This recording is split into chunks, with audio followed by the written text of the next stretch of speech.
அல்லேலூயா. ஆண்டவருடைய நாம் மையப்படுவதாக. பரலோக பிதாவே, இந்த வேளையிலும் நம்முடைய நாம் மையப்படட்டும். இந்த வேத வாசிப்பு நிகழ்ச்சியை எங்களுக்கு ஆசீர்வதித்தாரும்.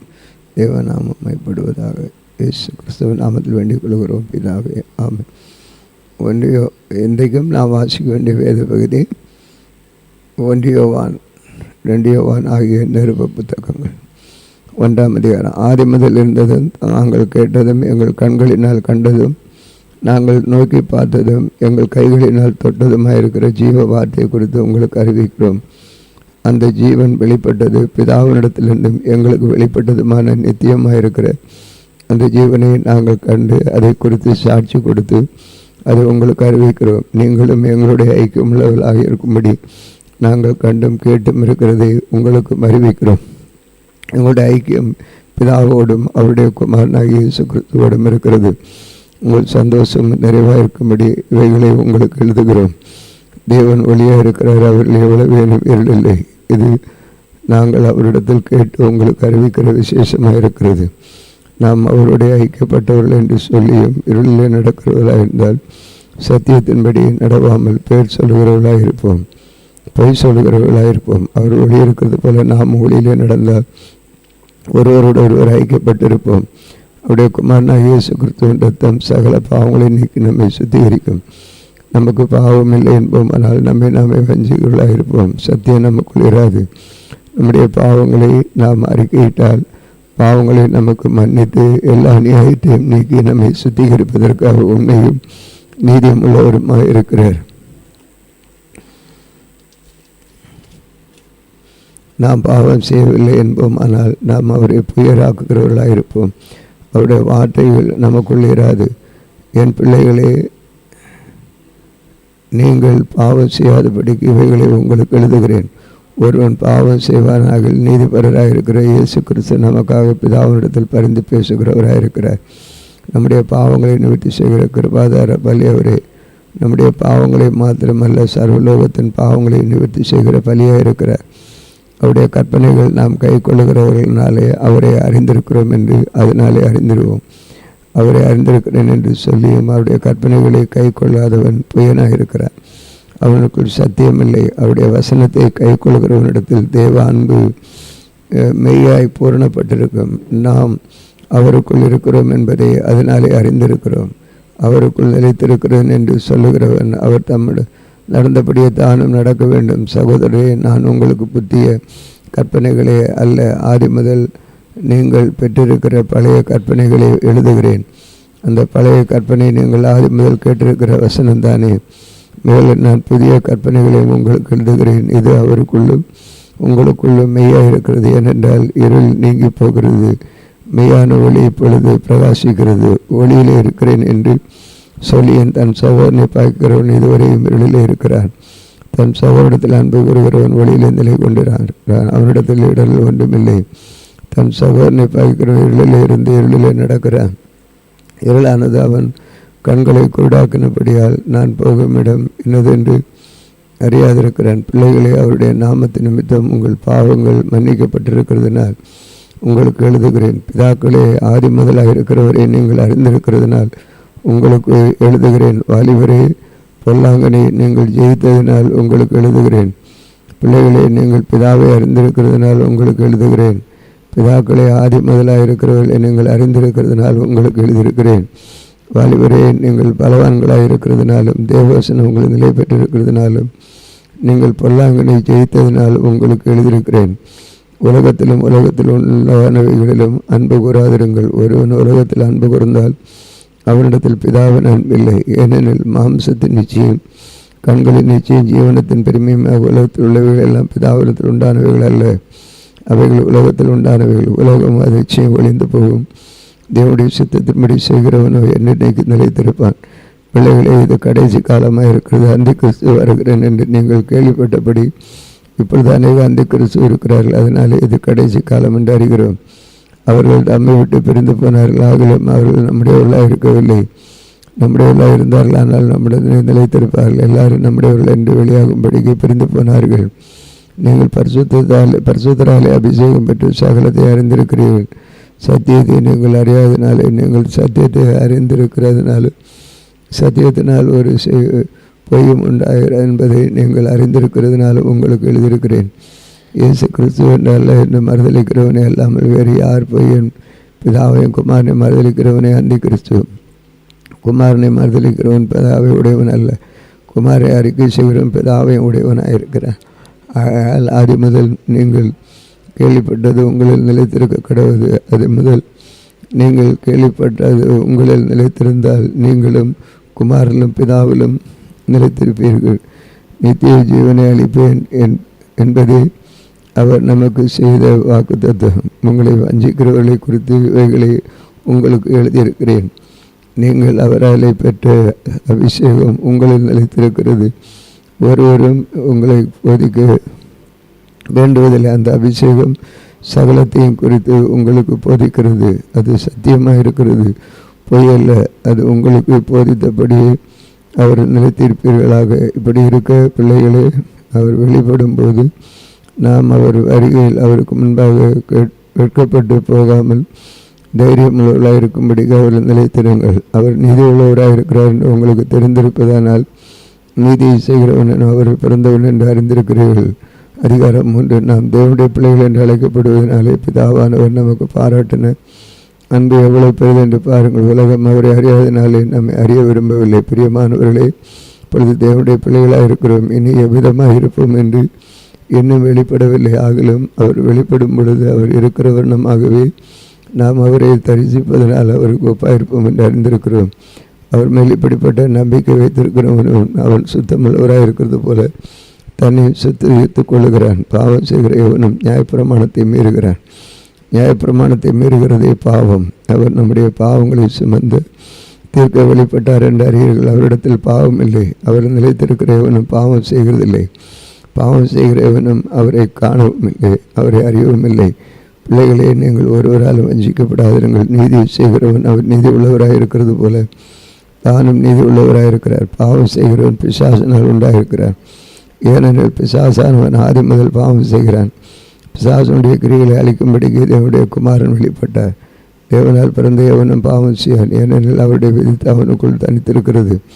அவன் தேவனால் பிறந்தபடியினால் பாவம் செய்ய மாட்டான். இதனால் தேவனுடைய பிள்ளைகள் இன்னார் என்றும் பிசாசின் பிள்ளைகள் இன்னார் என்றும் வெளிப்படும் நீதியை செய்யாமலும் தன் சகோதரனில் அன்பு கூறாமல் இருக்கிற எவனும் தேவனால் உண்டானவன் அல்ல. நாம் ஒருவர் அன்பு கூற வேண்டும் என்பதை நீங்கள் ஆதி முதல் கேள்விப்பட்ட விசேஷமாக இருக்கிறது. பொல்லாங்கனால் உண்டாயிருந்த தன் சகோதரனை கொலை செய்த காயினை போல் இருக்க வேண்டாம். அவன் எது நிமித்தம் அவனை கொலை செய்தான்? தன் கிரியில் பொல்லாதவைகளும் தன் சகோதரருடைய கிரியில் நீதி உள்ளவர்களுமாக இருந்தது நிமித்தம் தானே. என் சகோதரருடைய உலகம் உங்களை பகைத்தால் ஆச்சரியப்படாதிருங்கள். நாம் சகோதரத்தில் அன்பு கூறுகிறபடி மரணத்தை விட்டு நீங்கி ஜீவனுக்கு உட்பட்டிருக்கிறோம் என்று அறிந்திருக்கிறோம். சகோதரத்தில் அன்பு கூறாதவன் மரணத்திலே நிலை கொண்டிருக்கிறான். தன் சகோதரனை பகைக்கிறவனும் தன் மனுஷ கொலைபாதகனாக இருக்கிறான். மனுஷ கொலைபாதகனவனும் அவனுக்குள் நித்திய ஜீவன் நிலைத்திராது என்று அறிவீர்கள். நாம் நம்முடைய ஜீவனை நமக்கென்று கொடுத்ததினால் அன்பு என்னதென்று அறிந்திருக்கிறோம். நாம் சகோதரருக்காக ஜீவனை கொடுக்க கடனாளிகளாக இருக்கிறோம். ஒருவன் உலக ஆஸ்தி உடையவனாக இருந்து தன் சகோதரனுக்கு குறைச்சல் கொண்டு என்று கண்டு தன் இருதயத்தை அவனுக்கு அடைந்து கொண்டால் அவனுக்கு தேவ அன்பு நிலை கொள்ளாது எப்படி?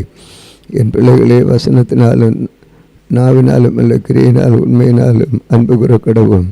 இதனால் நாம் நம்மை சத்தியத்துக்குரியவர்கள் என்று அறிந்து நம்முடைய இருதயத்தை அவருக்கு முன்பாக நிச்சயப்படுத்திக் கொள்ளலாம். நம்முடைய இருதயமே நம்மை குற்றவாளிகளாக தீர்க்குமானால் தேவன் நம்முடைய இருதயத்திலும் பெரியவராக இருந்து சகலத்தையும் அறிந்திருக்கிறார். பிரியமானவர்களே, நம்முடைய இருதயம் நம்மை குற்றவாளிகள் என்று தீர்க்காதிருந்தால் நாம் தேவனிடத்தில் தைரியம் கொண்டிருந்து அவருடைய கற்பனைகளை நாம் கை கொண்டு அவருக்கு முன்பாக பிரியமானவர்களை செய்கிறபடினால் நாம் வேண்டிக் கொள்கிறது எதுவோ அதை அவராலே பெற்றுக்கொள்கிறோம். நாம் அவருடைய குமாரனை இயேசு கிறிஸ்துவ நாமத்தின் மேல் விசுவாசமாக இருந்தவர் நமக்கு கட்டளையிட்டபடி ஒருவரில் ஒருவர் அன்பாக இருக்க வேண்டும் என்று அவருடைய கற்பனையாக இருக்கிறது. அவருடைய கட்டளைகளை கை கொள்கிறவன் அவர்கள் நிலைத்திருக்கிறார், அவரும் அவர்கள் நிலைத்திருக்கிறோம். தமிழ் நிலைத்திருக்கிறவர் அவர் நமக்கு தந்துள்ள ஆவியினாலே அறிந்திருக்கிறோம். 4 அதிகாரம் 4 பிரியமான உலகத்தில் அநேகம் கள்ளத்திற்கு தோன்றியிருப்பதனால் எல்லா ஆவிகளையும் நம்மால் அந்த ஆவிகள் தேவனால் உண்டானவைகளை என்று சோதித்தறியுங்கள். தேவ ஆவியை நீங்கள் எதனால் அறியலாம் என்று மாம்சத்தில் வந்த இயேசு கிறிஸ்துவை அறிக்கப்படுகிற எந்த ஆவியும் தேவனால் உண்டாயிருக்கிறது. மாம்சத்தில் வந்த இயேசுவின் கிறிஸ்துவை அறிக்கை பண்ணாத எந்த ஆவியும் தேவனால் உண்டானதல்ல. வரும் என்று நீங்கள் கேள்விப்பட்ட அந்த கிறிஸ்துவனுடைய ஆவி அது இப்பொழுது உலகத்தில் இருக்கிறது. பிள்ளைகளை நீங்கள் தேவனால் உண்டாயிருந்து அவைகள் ஜெயித்தீர்கள். ஏனெனில் உலகத்தில் இருக்கிற உங்களிடத்தில் இருக்கிற பெரியவர், அவர்கள் உலகத்தில் இருக்கிறவர் ஆகையால் உலகத்துரிய பேசுகிறார்கள், உலகமும் அவர்களுக்கு செவி கொடும். நாங்கள் தேவனால் உண்டானவர்கள், தேவனை அறிந்தவன் எங்களுக்கு செவி கொடுக்கிறான், தேவனால் உண்டாயிராதவன் எங்களுக்கு செவி கொடுக்கிறதில்லை. இதனாலே சத்திய ஆவி என்னதென்று வஞ்சக ஆவி என்னதென்று அறிந்திருக்கிறோம். பிரியமானவர்களே, ஒருவர் அன்பாக இருக்க கடவுள். ஏனெனில் அன்பு தேவனால் உண்டாயிருக்கிறதா? அன்புள்ள எவனும் தேவனால் பிறந்த எவனை அறிந்திருக்கிறான். அன்பில்லாதவன் அவன் அறியான், தேவன் அன்பாகவே இருக்கிறார். நம்முடைய ஒரே பேரான குமாரனாலே நாம் பிழைக்கும்படிக்கு தேவன் அவரை இவ்வுலகத்திலே அனுப்பினதினால் தேவன் நம்மேல் வைத்த அன்பு வெளிப்பட்டது. நாம் தேவனிடத்தில் அன்பு கூர்ந்ததினால் அவர் நல்ல நம்மிடத்தில் அன்பு கூர்ந்து நம்முடைய பாவங்களை நிவர்த்தி செய்வது கிருபாதர பலைய நம்முடைய குமாரனை அனுப்பினாலே அன்பு உண்டாயிருக்கிறது. பிரியமானவர்களே, தேவன் இவ்விதமாய் நம்மிடத்தில் அன்பு கூர்ந்திருக்க நாம் ஒருவரிடத்தில் ஒரு அன்பு கூற கடனாளிகளாக இருக்கிறோம். தேவனை ஒருவரும் கண்டதில்லை. நாம் ஒருவரிடத்தில் ஒருவர் அன்பு கூர்ந்தால் தேவன் நமக்குள் நிலைத்திருக்கிறார். அவருடைய அன்பு நமக்குள் பூரணப்படும். அவர் தம்முடைய ஆவியில் நமக்கு தந்தளினாலே நாம் அவர்களும் அன்பு நம்மளும் நிலைத்திருக்கிறதை அறிந்திருக்கிறோம். பிதாவானவர் குமாரனை உலகரட்சகராக அனுப்பினார் என்று நாங்கள் கண்டு சாட்சியாக இருக்கிறோம். இயேசுவானவர் தேவனுடைய குமாரனை அறிக்கை பண்ணுகிறவன் எவனோ அவர்கள் தேவன் நிலைத்திருக்கிறார், அவனும் தேவன் நிலைத்திருக்கிறான். தேவன் நம்மேல் வைத்திருக்கிற அன்பை நாம் அறிந்து விசுவாசித்திருக்கிறோம். தேவன் அன்பாகவே இருக்கிறார். அன்பல் நிலைத்திருக்கிறவன் தேவன் நிலைத்திருக்கிறான், தேவனும் அவர்கள் நிலைத்திருக்கிறார். நிலைத்தினால் நமக்கு தைரியம் உண்டாயிருக்கத்தக்க அன்பு நம்மிடத்தில் பூரணப்படுகிறது. ஏனென்றால் அவர் இருக்கிற பிரகாரமாக நாங்கள் உலகத்திலே இருக்கிறோம். அன்பிலே பயமில்லை. பூர்ண அன்பு பயத்தை புறம்பே தள்ளும். பயமானது வேதனை உள்ளது. பயப்படுகிறவன் அன்பில் பூரணப்படத்தக்கவன் அல்ல. அவர் முந்தி நம்மிடத்தில் அன்பு கூர்ந்தபடியால் நாம் அவரிடத்தில் அன்பு கூறுகிறோம். தேவனிடத்தில் அன்பு கூறினவனும் என்று சொல்லி தன் சகோதரனை பகைத்தால் அவன் பொய்யன். தான் கண்ட சகோதரிடத்தில் அன்பு கூறாதிருக்கிறவன் தான் காணாத தேவனிடத்தில் எப்படி அன்பு கூறுவான்? தேவனிடத்தில் அன்பு கூறுகிறவன் தன் சகோதரிடத்தில் அன்பு கூற வேண்டும் என்று இந்த கற்பனை அவரால் பெற்றிருக்கிறோம். அதிகாரமாக இந்த இயேசுவானவரே கிறிஸ்து என்று விசுவாசிக்கிறவனும் தேவனால் பிறந்திருக்கிறான். தேவனிடத்தில் அன்பு கூறுகிறவனும் அவரால் பிறப்பிக்கப்பட்டவரிடத்தில் அன்பு கூறுகிறான். நான் தேவனிடத்தில் அன்பு கூர்ந்து அவருடைய கற்பனைகளை கைக்கொள்ளும்போது தேவனுடைய பிள்ளைகளிடத்தில் அன்பு கூறுகிறோம் என்று அறிந்திருக்கிறோம். நாம் தேவனுடைய கற்பனைகளை கைக்கொள்வது அவருடைய அன்பு கூறுவதாக. அவருடைய கற்பனைகள் பாரமானவைகள் அல்ல. தேவனால் பிறப்பதெல்லாம் உலகத்தை ஜெயிக்கும். நம்முடைய விசுவாசமாக உலகத்தை ஜெயிக்கும். ஜெயம் இயேசுவானவர் தேவனுடைய குமாரன் என்று விசுவாசிக்கிறவனே அன்றி உலகத்தை ஜெயிக்கிறவன் யார்? இயேசு கிறிஸ்து ஆகிய இவரை ஜலத்தினாலும் இரத்தத்தினாலும் வந்தவர். ஜலத்தினாலே மாத்திரமல்ல, ஜலத்தினாலும் இரத்தத்தினாலும் வந்தவர் ஆவியானவர். சத்தியமாகியால் ஆவியானவராலே சாட்சி கொடுக்கிறவர். பரலோகத்திலே சாட்சி கொடுக்கிறவர்கள் மூவர், பிதா, வார்த்தை, பரிசுத்த ஆவி என்பவர்களே. இம்மூவரும் ஒன்றாயிருக்கிறார்கள். உலகத்திலே சாட்சி கொடுக்கிறவர்கள் மூன்று, ஆவி, ஜலம், இரத்தம் என்பவர்கள் மூன்றும் ஒருமைப்பட்டிருக்கிறது. நாம் மனுஷனுடைய சாட்சி ஏற்றுக்கொண்டால் அதை பார்க்கலும் தேவனுடைய சாட்சி அறியாமல் இருக்கிறது. தேவன் நமக்கு குமாரனை குறித்து கொடுத்த சாட்சி இதுவே. தேவனுடைய குமாரிடத்தில் விசுவாசமாக இருக்கிறவன் அந்த சாட்சியை தனக்குள்ளே கொண்டிருக்கிறார்கள். தேவனை விசுவாசியாதவனோ தேவன் தம்முடைய குமாரனை குறித்து கொடுத்த சாட்சி விசுவாசி, அதனால் அவரை பொய்யாக்குகிற தேவன் நமக்கு நித்திய ஜீவனை தந்துள்ளினார். அந்த ஜீவன் அவருடைய குமாரில் இருக்கிறது என்பதே அந்த சாட்சியம். குமாரனை உடையவன் ஜீவனை உடையவன், தேவனுடைய குமாரன் இல்லாதவன் ஜீவன் இல்லாதவன். உங்களுக்கு நித்திய ஜீவன் உண்டு நீங்கள் அறியும். தேவனுடைய நாமத்தினாலே, தேவகுமாருடைய நாமத்தின் மேல் நீங்கள் விசுவாசமாக இருக்கவும், தேவகுமாருடைய நாமத்தின் மேல் விசுவாசமாக இருக்க உங்களுக்கு இவைகளை எழுதியிருக்கிறேன். நாம் எதையாகலும் அவருடைய சுத்தத்தின்படி கேட்டால் அவர் நமக்கு செவி கொடுக்கிறார் என்பதை அவருக்கு பற்றி நாம் வேண்டி கொண்டிருக்கிற தைரியம். நாம் எதை கேட்டாலும் அவர் நமக்கு செவி கொடுக்கிறார் என்று நாம் அறிந்திருந்தோம். ஆனால் அவரிடத்தில் நாம் கேட்டவைகளை பெற்றுக்கொண்டோம் என்று அறிந்திருக்கிறோம். மரணத்துக்கு எதுவாக பாவத்தை தன் சகோதரன் செய்ய ஒருவன் கண்டால் அவன் வேண்டுதல் செய்யக்கூடான், அப்பொழுது அவனுக்கு ஜீவனை கொடுப்பார். யாருக்கு என்றால் மரணத்துக்கு எதுவல்லாத பாவத்தை செய்தவர்களுக்கு மரணத்துக்கு எதுவான பாவம் இதை குறித்து வேண்டுதல் செய்ய எனக்கு செய்வேன். அநீதியெல்லாம் பாவம்தான். என்றாலும் மரணத்துக்கு எதுவல்லாத பாவம் ஒன்று தேவனால் பிறந்த எவனும் பாவம் செய்யான் என்று அறிந்திருக்கிறோம். தேவனால் பிறந்தவன் தன்னை காக்கிறான், பொல்லாதவர்கள் அவர்கள் தொடான். நான் தேவனால் உண்டாயிருக்கிறது என்று உலகம் முழுவதும் பொல்லாங்கனுக்குள் கிடக்கிறது என்று மறைந்திருக்கிறோம். அன்றியும் நாம் சத்தியமுள்ளவரை அறிந்து கொள்வதற்கு தேவனுடைய குமாரன் வந்து நமக்கு புத்தியை தந்திருக்கிறார் என்று அறிவோம். அவருடைய குமாரனாகிய இயேசு கிறிஸ்து என்னப்பட்ட சத்தியமுள்ளவருக்குள்ளும் இருக்கிறோம். இவரே மெய்யான தேவனும் நித்திய ஜீவனுமாயிருக்கிறார். பிள்ளைகளை, நீங்கள் விக்கிரகங்களுக்கு விலகி உங்களை காத்து கொள்ளுவீர்களாக. ஆமேன். 2 யோவான் யோவான் எழுதின 2ஆம் நிருபம்.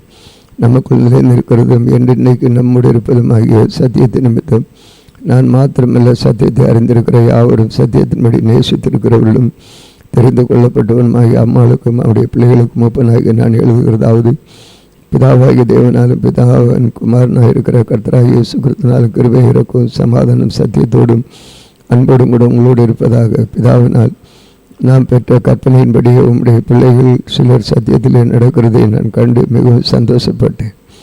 இப்பொழுதும் அம்மாளை, நாம் ஒருவர் அன்பு கூற வேண்டும் என்று நமக்கு புதிய கற்பனை எழுதாமல் ஆதி முதல் நமக்கு உண்டாயிருக்கிற கற்பனையாக எழுதி உண்மை வேண்டிக் கொள்கிறேன். நாம் அவருடைய கற்பனைகளின்படி நடப்பதே அன்பு. நீங்கள் ஆதி முதல் கேட்டிருக்கிற நடந்து கொள்ளும் கற்பனை இதுவே. மாம்சத்தில் வந்த இயேசு கிறிஸ்துவை அறிக்கை பண்ணாது அநேக வஞ்சகர் உலகத்திலே தோன்றியிருக்கிறார்கள். இப்படிப்பட்டவனை வஞ்சகத்தினாலும் அந்த கிறிஸ்துவமாக இருக்கிறார்கள். உள்ளே உங்கள் செய்களின் பலனை இழந்து போகாமல் பூரண பலனை பெறும்படிக்கு எச்சரிக்கையாயிருங்கள். கிறிஸ்துவன் உபதேசத்தை நிலைத்தராமல் மீறி நடக்கிற எவனும் தேவனுடையவன் அல்ல. கிறிஸ்துவன் உபதேசம் நிலைத்திருக்கிற பிதாவையும் குமாரனையும் உடையவன்.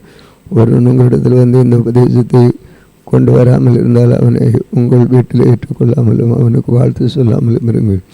அவனுக்கு வாழ்த்து சொல்கிறவன் அவனுடைய துர்க்கிரிகளுக்கும் பங்குள்ளவனாக இருக்கிறான்.